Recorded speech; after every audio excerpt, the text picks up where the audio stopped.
Assalamualaikum warahmatullahi wabarakatuh. Apa kabar, sahabat Ayah Ucuba dimanapun Anda berada?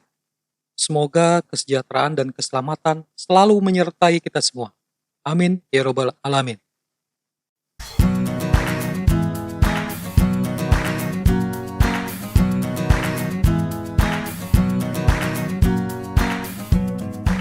Kali ini kita akan melanjutkan pembahasan tentang 7 Habit, 7 kebiasaan manusia yang sangat efektif, dan kita masuk ke episode ke-6, rekening bank emosi.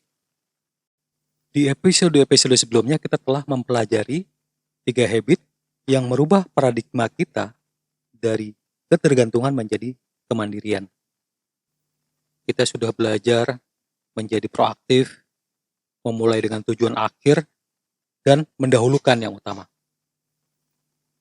Sebelum kita masuk ke habit selanjutnya, yang bisa mengantarkan kita dari kemandirian menjadi kesaling tergantungan, sebelum kita belajar tentang berpikir menang-menang, berusaha mengerti dahulu baru dimengerti, dan mewujudkan sinergi, sebelum kita belajar habit yang dapat membuat kita berkolaborasi efektif dengan orang lain, sehingga menghasilkan karya yang luar biasa kreatif, kita perlu memahami terlebih dahulu apa yang disebut dengan rekening bank emosi.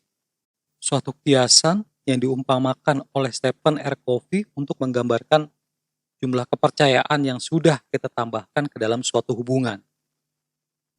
Semakin banyak saldo rekening bank emosi kita dalam suatu hubungan, semakin tinggi pula tingkat kepercayaan orang kepada kita. Segala sesuatu yang kita kehendaki agar orang lain lakukan kepada kita, lakukan pula kepada mereka. Saldo rekening bank emosi kita ini bisa bertambah ataupun berkurang. Pernah nggak Anda ngambil uang di ATM, lalu ada pesan, maaf saldo Anda kurang. Nah, begitu pula di rekening bank emosi Anda. Dalam hubungan Anda dengan orang lain, rasa aman orang lain kepada kita, kepercayaan orang lain kepada kita, itu menggambarkan besarnya saldo rekening kita di tabungan bank emosi orang lain. Sopan santun, kebaikan hati, kejujuran kita, memenuhi komitmen, perilaku-perilaku tersebut dapat menambah cadangan saldo bank emosi kita di rekening bank emosi orang lain. Namun sebaliknya, hati-hati. Jika kita memiliki kebiasaan untuk bersikap kasar, tidak hormat ke orang lain, mengucilkan, bereaksi berlebihan atau mengabaikan, semena-mena mengkhianati kepercayaan, mengancam, terus kita membuat janji-janji palsu, maka ini akan mengurangi saldo rekening tabungan kita dengan cepat. Tingkat kepercayaan orang lain kepada kita semakin menipis, bahkan minus. Dan pada suatu saat kita butuhkan, saat kita mau menarik rekening tabungan tersebut, mesin ATM kehidupan akan berkata, maaf saldo Anda habis. Oh iya, walaupun kita memiliki cadangan saldo rekening yang besar, apabila tidak diisi terus-menerus, tetapi diambil terus-menerus, maka saldo kita akan habis juga dan bahkan minus.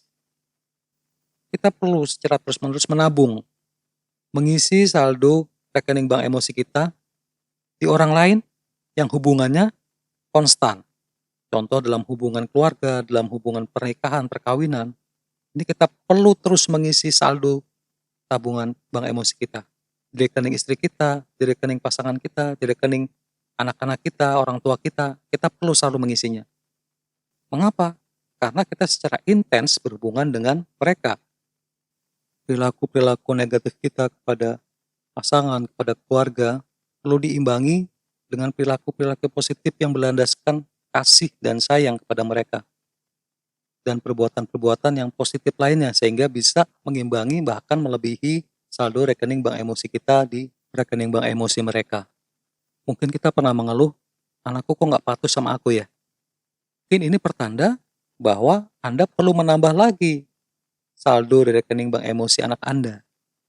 Atau mungkin Anda mengeluh pasangan Anda tidak mengerti Anda ya. Nah, ini juga pertanda bahwa Anda perlu menambah lagi saldo kepercayaan Anda di rekening bank emosi pasangan Anda. Atau Anda mengeluhkan orang tua Anda, kok orang tua aku nggak mengerti aku ya? Nah, ini juga pertanda bahwa yuk tambah saldo kita di rekening tabungan orang tua kita. Beri mereka perhatian, beri mereka kasih sayang, beri mereka pelukan, dan ini akan menambah saldo tabungan kita di rekening bank emosi orang tua kita. Di bidang pekerjaan, saya punya contoh. Dulu saya kerja sebagai analis kasus sengketa tanah.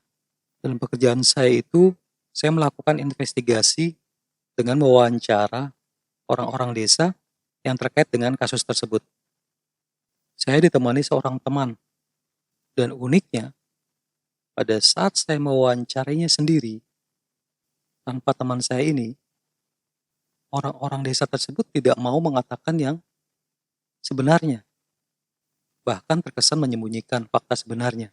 Namun setelah saya mengajak teman saya untuk menemani saya mewawancarai warga desa tersebut, anehnya warga desa tersebut mengatakan yang sebenarnya, bahkan memberikan informasi yang lebih mendetail, sehingga memudahkan saya untuk menganalisa kasus sengketa tanah tersebut. Lalu saya tanya kepada teman saya, kok bisa ya kamu membuat dia mengaku, membuat dia percaya untuk memberikan informasi yang sebenarnya? Kamu pernah mengasih apa kepada mereka? Lalu dia bilang, enggak Pak, saya nggak ngasih apa-apa kok. Saya cuma ngasih perhatian aja pada mereka. Perhatian apa? Saya tanya. Saya kan udah puluhan tahun di sini Pak. Jadi saya mengerti kebutuhan mereka, mengerti budaya mereka, kebiasaan-kebiasaan mereka. Pada saat ada pembangunan masjid, saya ikut memberi sekedarnya. Pada saat ada yang sakit, saya bantu sekedarnya. Pada saat ada pengajian di desa, saya ikut berbaur dengan mereka. Ya itu aja sih Pak yang saya lakukan. Ternyata saldo rekening bank emosinya banyak sekali. Jadi wajar keluarga percaya kepadanya. Oke, lalu apa saja perilaku yang dapat menambah saldo rekening bank emosi kita? Stephen R. Covey menjelaskan ada 6 perilaku penambah deposito rekening bank emosi. Apa saja itu?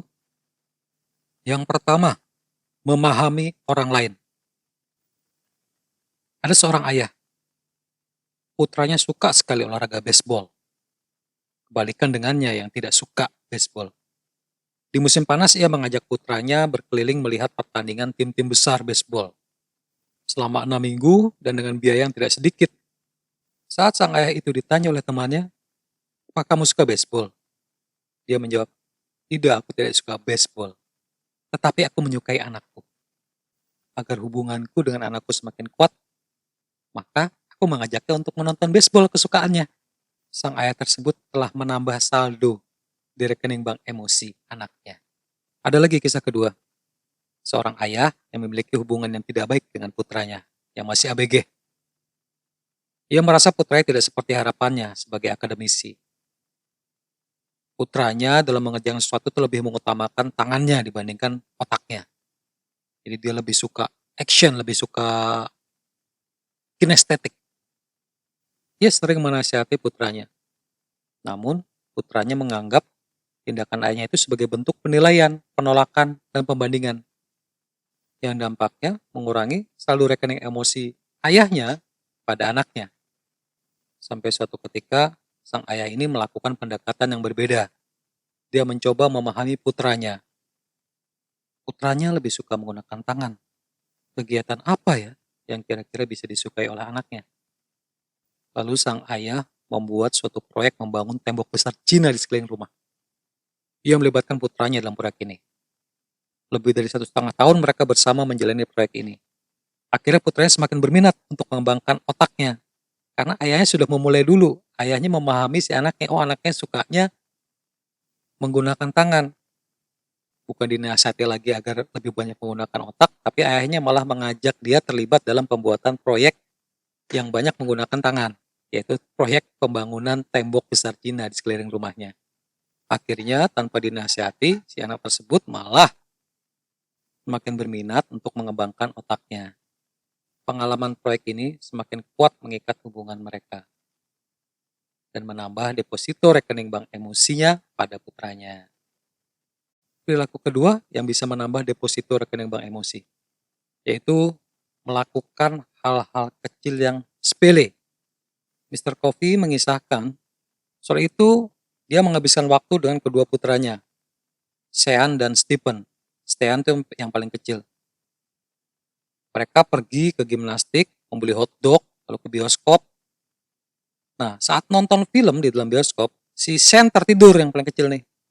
Sementara Stephen kakaknya masih terjaga.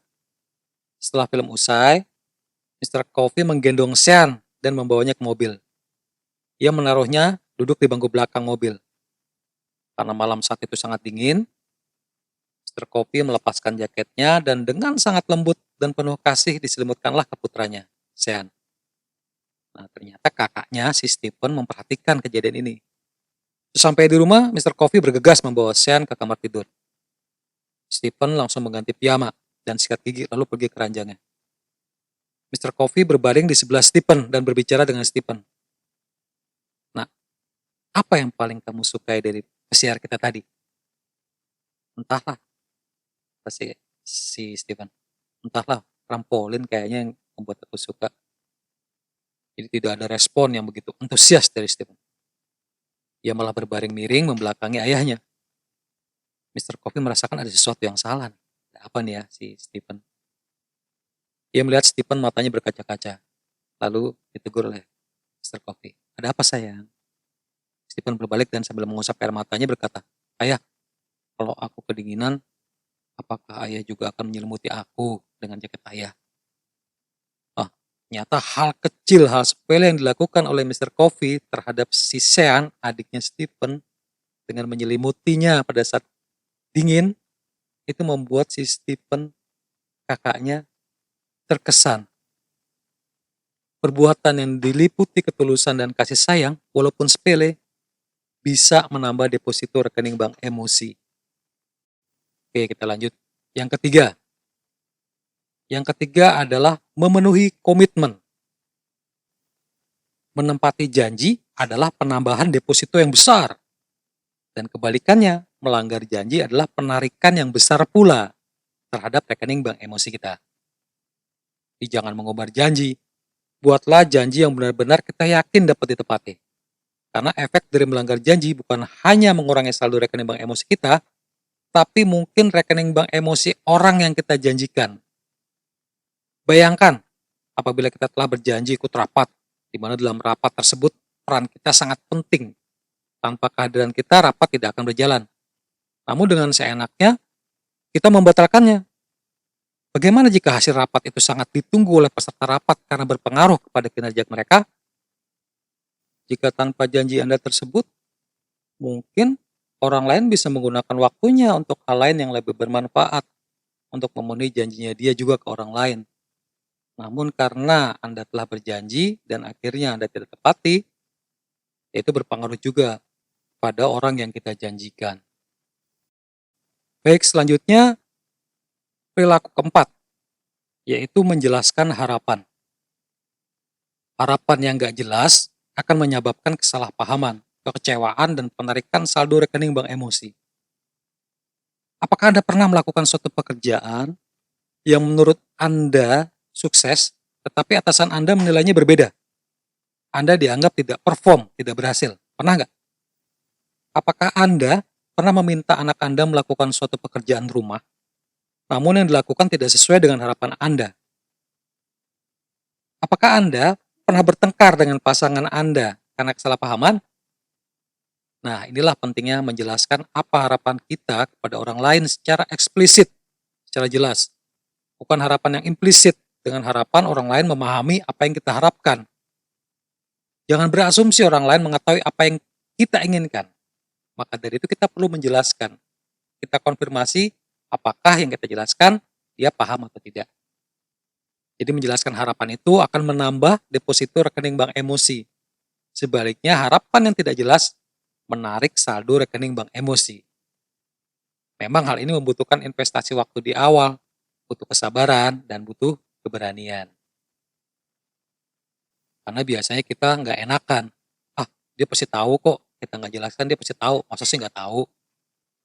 Dia pasti tahu yang saya maksud. Tapi kenyataannya, dia tidak tahu karena dia punya sudut pandang sendiri yang berbeda dengan sudut pandang kita. Makanya kita perlu menjelaskan. Oke, selanjutnya. Perilaku yang kelima. yaitu memperlihatkan integritas. Nah, integritas itu apa? Apa beda integritas dengan kejujuran? Kejujuran adalah mengatakan kebenaran. Jadi menyesuaikan kata-kata kita dengan realitas. Realitasnya seperti ini, kita sesuaikan kata-kata sesuai dengan realitas itu. Jadi sudah kejadian, oh faktanya seperti ini. Itu yang disebut kejujuran. Nah, kalau integritas itu adalah memenuhi janji dan memenuhi harapan. Menyesuaikan realitas dengan kata-kata kita. Kalau tadi kejujuran itu adalah menyesuaikan kata-kata kita dengan realitas, kalau integritas adalah menyesuaikan realitas dengan kata-kata. Kita berusaha bagaimana caranya agar merealisasikan apa yang kita kata-katakan. Itu yang disebut integritas. Salah satu praktek integritas yang menarik itu adalah menjadi loyal pada orang yang tidak hadir. Maksudnya apa sih menjadi loyal pada orang yang tidak hadir? Jadi tidak ngomongin orang yang nggak hadir, nggak ngomongin di belakang, nggak gosipin orang, nggak bergibah. Jadi maksudnya adalah saat kita sedang berbicara dengan si A misalnya, kita nggak ngomongin si B, membicarakan hal-hal yang negatif tentang si B di depan si A. Waktu ketemu si B, ngomongnya manis, tapi saat ketemu si A, ngomongnya kejelekan si B. Sikap bermuka dua ini seperti terlihat menambah deposito rekening bank emosi kita kepada si A. Seolah-olah dengan kita membicarakan kejelekan si B pada si A tuh demen. Padahal sebaliknya, justru perbuatan ini merupakan penarikan saldo rekening bank emosi yang besar nih. Karena kita mengkomunikasikan kepada si A bahwa kita adalah orang yang tidak berintegritas loh. Jadi gibah itu adalah ujian integritas yang luar biasa. Tetapi sebaliknya saat ada orang sedang membicarakan kejelekan si B dan kita membela si B dengan berkata hal yang baik tentang si B, maka kita membangun kepercayaan kepada mereka yang sedang membincangkannya. Kita mempertahankan kepercayaan dari mereka yang hadir. Memang nggak mudah, tapi kalau kebiasaan ini kita lakukan terus-menerus, akhirnya orang akan paham, oh iya, dia telah menunjukkan integritasnya. Perbuatan ini akan menambah saldo rekening bank emosi kita kepada orang yang hadir. Bahkan kepada orang yang tidak hadir jika dia mengetahuinya. Jadi yang dia kata suatu saat si B tahu bahwa kita tidak membicarakan hal yang buruk tentangnya, bahkan membicarakan hal yang baik, itu akan menambah saldo kita di rekening bank tabungannya si B. Dan perilaku yang terakhir adalah yang keenam, meminta maaf dengan tulus saat salah. Wah ini berat. Gak mudah untuk meminta maaf dengan tulus saat kita salah.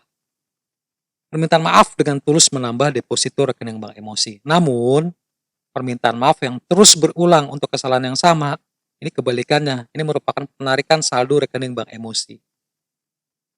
Membuat kesalahan itu adalah satu hal, dan tidak mengakui kesalahan adalah hal yang lain.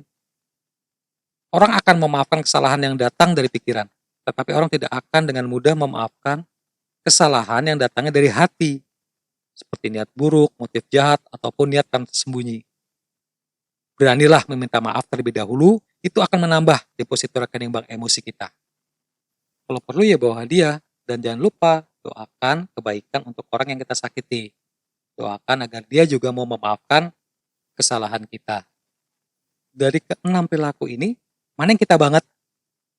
Nah, kalau belum ada yang kita banget, mulai dari sekarang, yuk kita sama-sama belajar, berlatih, mempraktekkan keenam perilaku ini dalam hubungan kita dengan orang lain. Ada hukum kasih dan hukum kehidupan. Siapa yang menebar kasih, cinta tanpa syarat, ia akan menebar kehidupan. Ketika kita benar-benar mengasihi orang lain tanpa syarat, kita mendorong orang lain untuk hidup menurut suara hatinya, bukan menurut syarat yang kita berikan. Kita mendorongnya menjadi proaktif, bukan reaktif. Mr. Covey punya seorang teman, seorang rektor universitas yang sangat bergengsi. Ia merencanakan untuk memasukkan putranya ke universitas itu. Selama bertahun-tahun ia menabung, namun setelah sampai masanya, putranya menolak. Ayahnya prihatin dan memohon putranya untuk kuliah di sana.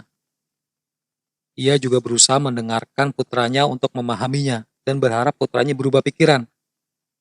Namun pesan yang sampai ke putranya itu adalah kasih yang bersyarat. Putranya menangkap niat tersembunyi ayahnya yang membuatnya tidak nyaman. Putranya merasa ayahnya ingin ia berkuliah di sana karena ayahnya ingin putranya lebih bernilai dibanding dirinya, lebih hebat dibanding dirinya.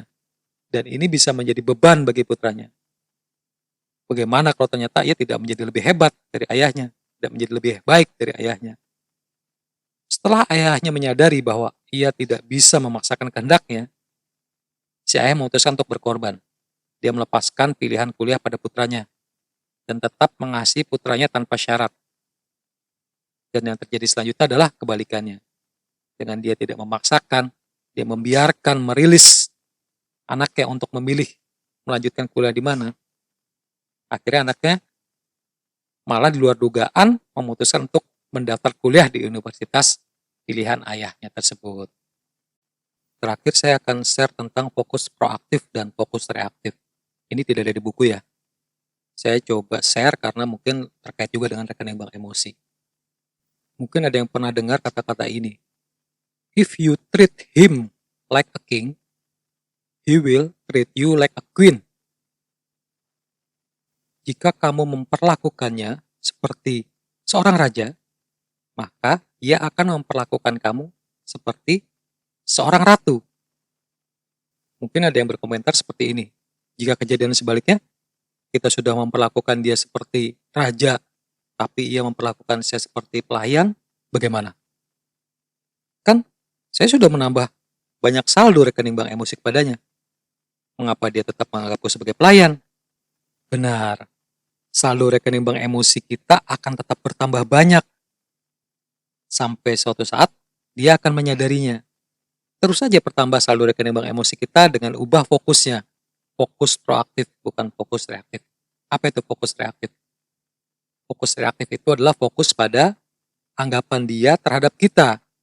Fokus pada apakah dia menganggap kita sebagai servant atau queen, sebagai pelayan atau sebagai ratu. Hal ini malah bisa mengecewakan kita jika anggapan dia tidak sesuai dengan apa yang kita harapkan. Pada saat kita kecewa, kita malah berhenti menambah saldo rekening bank emosi kita. Fokus proaktif adalah fokus pada be queen, menjadi ratu. Fokus pada menjadikan diri kita sebagai queen. Mau dianggap sebagai queen atau servant, kita tetap queen, kita tetap ratu. Melakukan sesuatu layaknya ratu. Ratu dalam hal ini sikap, perilaku, dan perbuatan. Dan queen pun akan mendapatkan king yang lebih baik. Entah king itu menjadi sadar dan bertransformasi menjadi lebih baik, atau ada king lain. Nah, begitu. Bisa dibalik juga. If you treat her like a queen, she will treat you like a king. Dan perbanyaklah mendoakan kebaikan bagi pasangan kita, anak kita, orang tua kita, dan orang lain, sahabat-sahabat kita, rekan kantor kita, atasan kita, partner kita. Dan ini akan menambah saldo rekening bank emosi kita di dunia maupun di akhirat, di dalam kehidupan ini. Karena rasamu adalah doamu. Baik, dengan tetap mengingat paradigma rekening bank emosi ini, berarti kita siap untuk melangkah ke habit-habit selanjutnya. Kebiasaan-kebiasaan, kemenangan publik, keberhasilan dalam bekerja sama dengan orang lain. Oh iya, saya lupa. Ada satu hal yang sangat ditekankan dalam membangun hubungan dengan orang lain, yaitu kesabaran. Pada saat kita sedang membangun dan memperbaiki hubungan, itu membutuhkan waktu. Tidak ada perbaikan yang segera. Perbaikan segera itu hanya fata morgana. Memang sulit untuk bersikap sabar. Dibutuhkan karakter untuk menjadi proaktif. Untuk berfokus pada lingkaran pengaruh kita. Untuk memelihara pohon yang sedang tumbuh.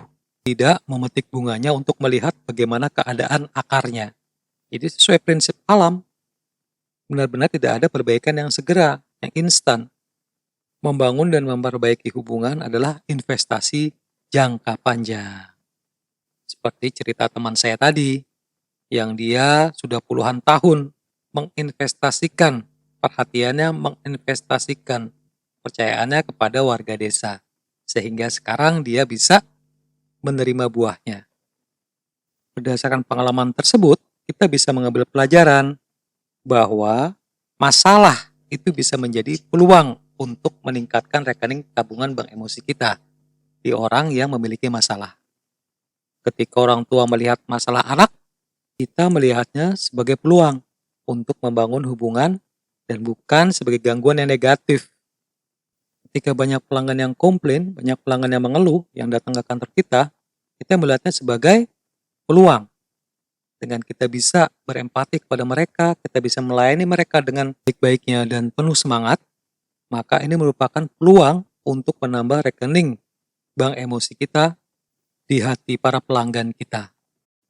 Hanya demikian yang dapat saya sampaikan. Bagi Anda yang ingin mengetahui lebih dalam tentang pengembangan diri atau tentang video-video saya sebelumnya, Anda bisa berkunjung ke Instagram saya. Masuk ke Ayah Ucube, pakai B, bukan pakai P. Instagram saya cari Ayah Ucube, atau mungkin juga ke web, bisa www.ayahucube.com, bisa ke channel YouTube cari aja Ayah Ucube, atau podcast bisa ke Spotify atau bisa ke Spotify. Anda bisa cek di situ, cari aja Ayah Ucube atau anchor.fm. Baik, terima kasih atas perhatiannya. Sekali lagi semoga bermanfaat. Wassalamualaikum warahmatullahi wabarakatuh.